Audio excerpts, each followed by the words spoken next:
Hi, my name is Avery Long, and for my assignment, I was assigned with TANF. That stands for Temporary Assistance to Needy Families. The purpose of TANF is to provide assistance to families in need so that children may be cared for in their own homes or the homes of their relatives. The main purpose of this is to keep children within their home so they don't have to go into things like foster care. They can stay with people that they know. It does have some requirements though. The family must include a minor or a woman must be pregnant, and the household must earn 200% of the federal poverty line or less. The next is it ends the dependence of parents in need on government benefits by promoting job preparation, work, and marriage. What it does is it gives you knowledge into marriage so that you're more prepared for them. It also helps you prepare for jobs, and it can help you get them and just go into them feeling more confident.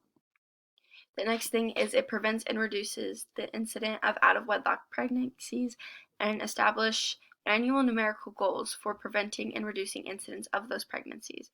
Again, it just gives you more knowledge so you feel more confident. And then it also encourages the formation of maintenance of two-parent families. It does this because you have to be in that certain circumstance to even qualify for it. The longest you can be on it is 36 months.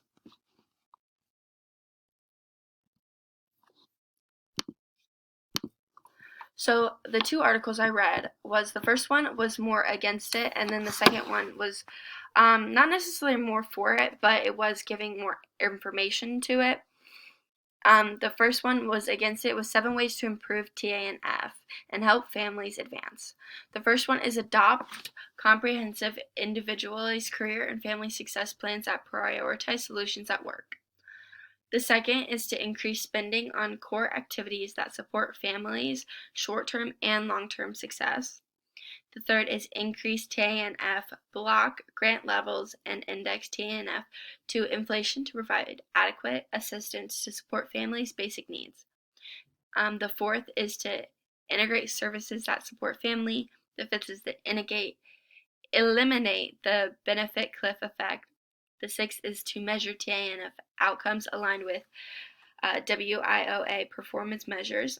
And then the fifth is to increase the evidence base for best practices in aligning TANF with WIOA, housing assistance, child welfare, child support, and related public services.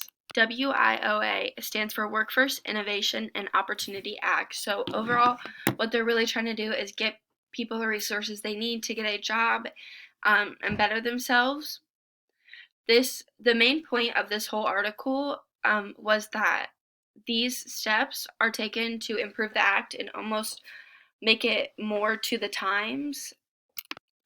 A lot of the current policies are outdated, so if they went back and they changed them to more dated, the whole act in itself would be much more effective.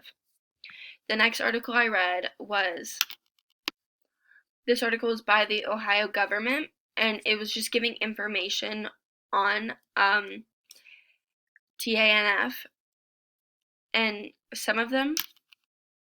The main thing that this article provided with was how to apply for it and what you have to do to be eligible for it. The first thing is you must have an Oaks vendor ID with the state. You must submit your federal tax ID. You must have a 501c3 status or Ohio nonprofit verification. Must submit your DUNS number. Must fill out location of business form. Must have a budget for the program of which funding is requested. You must be able to wait for reimbursement for funds. Must have deliverables for your program, and submit an electoral fund transfer if you wish to receive a direct deposit. So overall, both articles are for TANF. They both believe it would be helpful. Just one of them believes it could be improved quite a bit if we were more on the times. That's the 7 ways to prove TANF to help families advance. And then the one written by the Ohio government, TANF facts, is just really giving you information. It is for it. It doesn't think it needs any changing. It's just giving you all the information you need to know about it. So yeah, that is some information on TANF.